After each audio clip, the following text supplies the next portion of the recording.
When Washington raised its voice toward Canada once again, most people barely looked up. The headlines felt familiar, almost interchangeable with dozens that came before. Another warning, another threat, another display of political toughness meant to signal control. For years, this pattern conditioned audiences to treat trade confrontations as background noise. Loud, dramatic, but ultimately temporary. This time, however, the noise masked a deeper shift that changed the equation almost immediately. What unfolded was not just another dispute over trade terms or political messaging. It was a moment when a strategy built on pressure collided with a system that no longer responded the way it used to. And that collision revealed something uncomfortable about how power actually functions in an interconnected economy.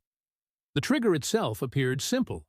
Canada reported a trade surplus, and almost simultaneously, Washington announced the suspension of trade talks. Public explanations focused on symbolism and rhetoric, pointing to political messaging and grievances about fairness. But inside policy circles, the tone was far more serious. This was not framed as a temporary negotiating tactic. It was framed as a willingness to destabilize the framework that governs North American trade itself.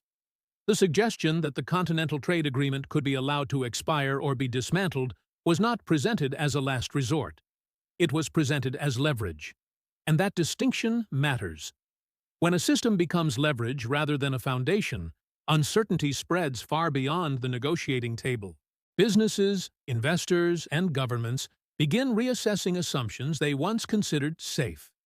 This is where expectations diverged from reality. The underlying assumption in Washington was straightforward.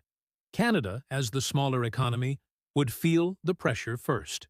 Faced with uncertainty, it would seek accommodation. That logic had worked before.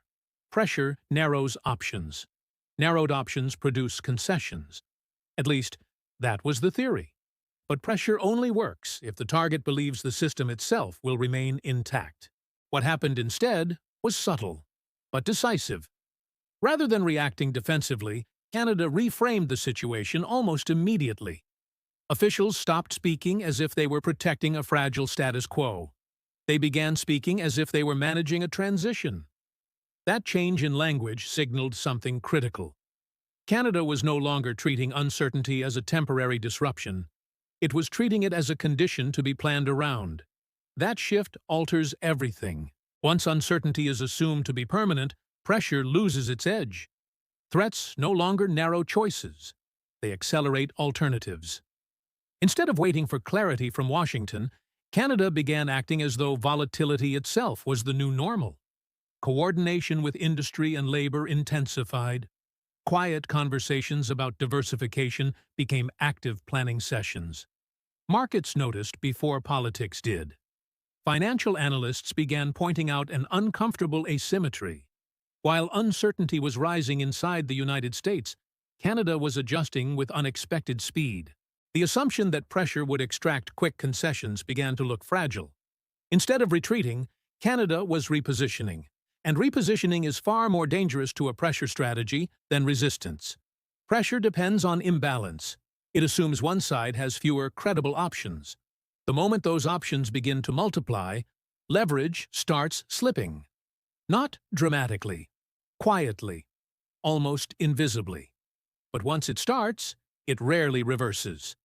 This was the moment the confrontation stopped being about trade disputes and started becoming about system behavior, how economies adapt under stress, how markets respond to uncertainty faster than governments, and how power shifts not when threats are made, but when they stop working the way they once did. The headlines didn't capture that shift. But beneath them, the balance was already changing. Once Canada stopped treating the pressure as temporary, the response moved quickly from rhetoric to structure. This is the phase most audiences never see, because it doesn't unfold on television or in political speeches. It unfolds in spreadsheets, contracts, and logistics maps. And by the time it becomes visible, the outcome is already baked in. The first clear signal came from capital flows. Despite rising uncertainty in North American trade relations, foreign direct investment into Canada did not stall. It accelerated. That detail matters because capital is not sentimental.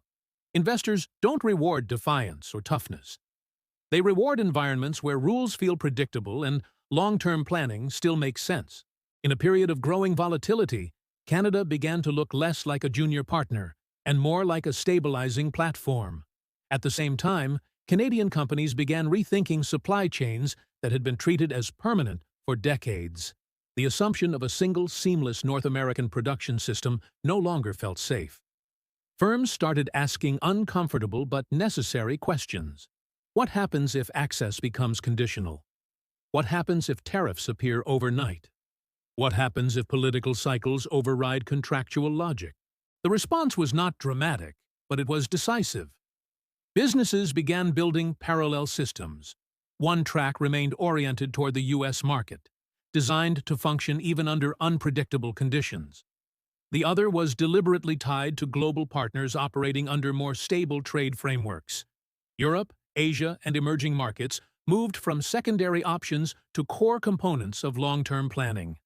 This kind of restructuring is expensive. It requires new suppliers, new logistics routes, and new compliance frameworks. But once companies commit to it, they rarely reverse course. Redundancy becomes insurance. Diversification becomes habit. And with each adjustment, dependence shrinks. Energy flows provided one of the clearest examples. Canadian producers began redirecting exports toward Europe at a scale not seen in decades. This was not ideological alignment, it was market logic. Europe was searching for reliable suppliers amid global instability. Canada could offer both resources and regulatory continuity. The alignment benefited both sides and reduced exposure to a single buyer. While Canada was doing this quietly, the internal signals inside the United States began flashing warning lights. Manufacturing activity contracted for months in a row, marking one of the longest downturns since the financial crisis era. Transport equipment manufacturers cut staff and delayed investment. These decisions were not driven by politics. They were driven by risk. When policy becomes unpredictable, it gets priced in. Consumer behavior reinforced the signal. Major shopping periods delivered only modest growth, suggesting households were growing cautious. Rising costs linked to tariffs and supply disruptions have a way of showing up gradually in everyday expenses before they dominate public debate. By the time politicians respond, consumers have already adjusted. Corporate resistance also became more visible. Legal challenges over tariff-related costs signaled a shift in tolerance. Businesses were no longer willing to quietly absorb volatility. This was not ideological opposition. It was balance sheets pushing back. Investment funds noticed. Some began treating the United States as a higher policy risk environment, a classification that would have seemed unthinkable not long ago. At the same time, Canada's profile improved. With extensive trade agreements and regulatory consistency, it began to look like a safe harbor in a turbulent region. Even American firms started reevaluating expansion decisions. Facilities that might once have been built south of the border were now considered north of it. Canada's infrastructure, workforce, and institutional stability began to look like strategic assets rather than secondary advantages. This is where the irony deepens. A strategy designed to apply pressure and extract concessions ended up accelerating independence and resilience. Canada leaned into sectors that require long planning horizons: clean energy, advanced manufacturing, critical minerals. These industries do not thrive where rules shift overnight. They thrive where commitments endure. Each of these moves subtly altered the balance of leverage, not through confrontation, but through adaptation. Pressure was supposed to narrow options. Instead, it multiplied them. And once options exist, leverage becomes conditional rather than assumed. By the time this shift became obvious to policymakers, it was already structural. The system had adjusted, and systems rarely move backward just because tensions ease. As Canada's adjustments settled into place, the consequences began to spill beyond bilateral trade. What had started as a confrontation between neighbors quietly reshaped how external actors viewed North America itself. This is where the shift stopped being domestic and became geopolitical. For global partners, the question was no longer who sounded tougher or who escalated more loudly. It was about reliability. In an era defined by sanctions, supply shocks, and policy reversals, predictability became a scarce commodity.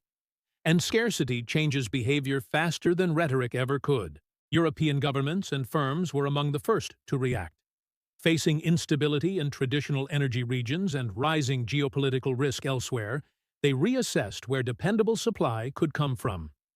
Canada emerged as an increasingly attractive option, not because it offered the lowest prices, but because it offered continuity. Contracts mattered. Regulations mattered. Dispute resolution mattered. Energy and critical minerals became focal points of this recalibration. Asian manufacturers followed a similar logic. For companies operating across multiple jurisdictions, access alone was no longer enough. They needed insulation from abrupt policy swings. Canada began to be viewed as a secure gateway into Western markets, one that preserved access without amplifying political risk. The appeal was institutional, not emotional. Meanwhile, the internal picture inside the United States continued to complicate. Extended manufacturing weakness translated into layoffs, delayed projects, and mounting uncertainty in industrial regions. These were not isolated data points. They were feedback from a system responding to volatility. When uncertainty persists, firms stop expanding. When firms stop expanding, momentum fades. Corporate behavior reinforced this signal. Legal challenges to tariff-related costs reframed the policy debate. Tariffs stopped looking like strategic tools and started looking like liabilities. When companies move from lobbying quietly to contesting policy openly, it indicates a breakdown in confidence. Investors pay close attention to that moment. Capital adjusted accordingly. Risk assessments shifted. Investment timelines shortened. Some funds began reallocating toward environments perceived as more stable. These movements rarely announce themselves publicly. They simply accumulate until the effects become undeniable. Against this backdrop, Canada's position strengthened further.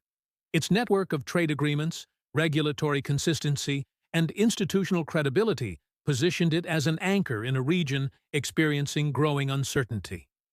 Analysts in Washington began confronting an uncomfortable idea. Weakening continental trade frameworks might not isolate Canada. It could elevate it. If firms could access North American markets through Canada while reducing exposure to policy swings originating in Washington, the leverage the United States assumed it held would shrink. Influence is not measured solely by size. It is measured by whether others see you as indispensable. Once alternatives look credible, pressure loses force. As the trade agreement review approached, consultations resumed quietly. Public messaging emphasized cooperation and continuity. But leverage is shaped long before leaders sit down. It is shaped by where capital flows, where supply chains settle, and where partners invest trust. Canada entered this phase with a posture that surprised many observers. Instead of emphasizing vulnerability, it emphasized optionality. Integration with the United States remained valuable if stability returned. But diversification was no longer theoretical. It was already embedded. That posture altered negotiations without a single threat being issued. This is the paradox of economic pressure.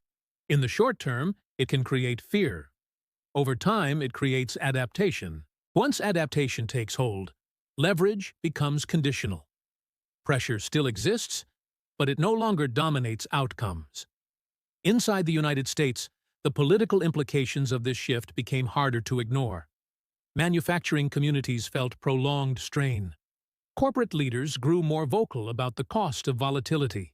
Investors priced in uncertainty where they once assumed continuity. None of this meant collapse, but it meant drift. There was also an institutional dimension that lingered beneath the surface. Trade agreements are more than economic instruments. They are signals about governance. They tell partners how disputes will be handled and whether rules will endure. When those signals weaken, trust erodes quietly. For Canada, the lesson was clear. Sovereignty in an interconnected economy requires flexibility. Efficiency matters, but resilience matters more when volatility becomes persistent. Diversification was not a rejection of partnership. It was insurance. For the United States, the lesson was more uncomfortable. Power exercised without predictability invites hedging, and hedging, once normalized, reduces influence incrementally rather than dramatically. By the time many in Washington recognized this shift, the system had already adjusted. Supply chains had diversified. Capital had recalibrated risk. Partnerships had widened. The leverage had not disappeared, but it had changed hands conditionally. And conditional leverage behaves very differently from assumed dominance. By the time tensions began to cool in public, the most important changes were already locked in. This is the part that rarely gets acknowledged. Economic systems do not reset when rhetoric softens. They adapt, internalize the shock, and move forward with new assumptions. Once those assumptions change, behavior follows. And behavior is far harder to reverse than policy statements. For Canada, this episode clarified something fundamental. In a deeply interconnected economy, dependence delivers efficiency, but it also concentrates risk. When too much hinges on decisions made elsewhere, vulnerability becomes structural. The response was not emotional, and it was not ideological. It was pragmatic. Canada did not disengage from the United States. It reduced exposure. That distinction matters. Reducing exposure is not rejection. It is insurance. Businesses, workers, and policymakers understood that volatility was no longer an exception. It was becoming a condition. Planning for stability meant planning beyond a single partner. Once that mindset took hold, diversification stopped being a contingency plan and became a baseline strategy. For the United States, the consequences were more subtle, but more far-reaching. Influence in modern economic systems depends less on the ability to apply pressure and more on being seen as predictable. When predictability fades, even marginally, trust erodes quietly. Investors hedge, companies delay, partners diversify. None of these actions are dramatic on their own. Together, they reshape leverage. This is where the true cost of uncertainty appears. Not in headlines, but in lost momentum, in shortened planning horizons, in capital that waits on the sidelines or looks elsewhere.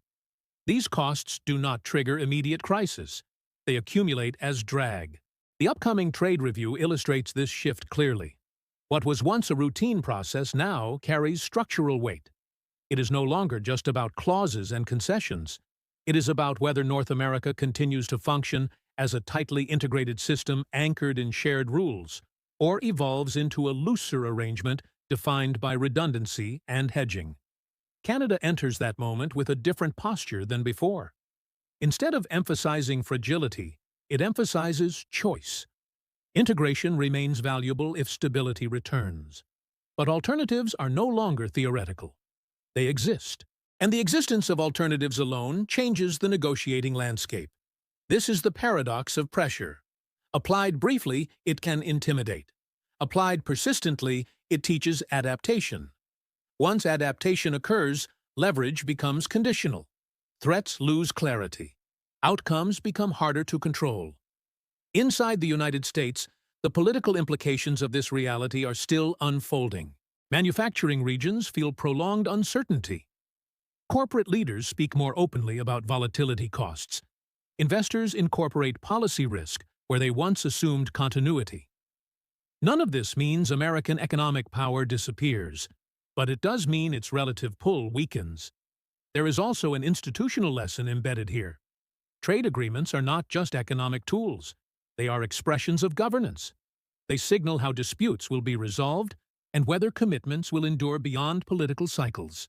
When those signals become ambiguous, trust fades not through outrage, but through repetition. Each episode that normalizes unpredictability lowers the threshold for the next one. Over time, extraordinary measures stop feeling extraordinary. That is how systems erode. Not through collapse, but through normalization. For observers, the takeaway is not about who won a particular dispute. It is about how power behaves when pressure stops delivering compliance. Systems do not resist loudly. They reroute. They absorb stress and reorganize around it. That is what happened here. Even if negotiations stabilize and relations improve, the structural adjustments triggered by this episode will persist. Supply chains that diversified will not fully reconverge. Capital that recalibrated risk will not forget. Partnerships that expanded outward will not dissolve casually. The leverage did not vanish. It shifted, quietly, incrementally, and in ways that are difficult to reverse. This is the fault line beneath the headlines, the boundary between power that intimidates and power that endures. Once that boundary is crossed, systems respond, not with outrage, but with adaptation. And adaptation, once underway, becomes the most powerful force in the system.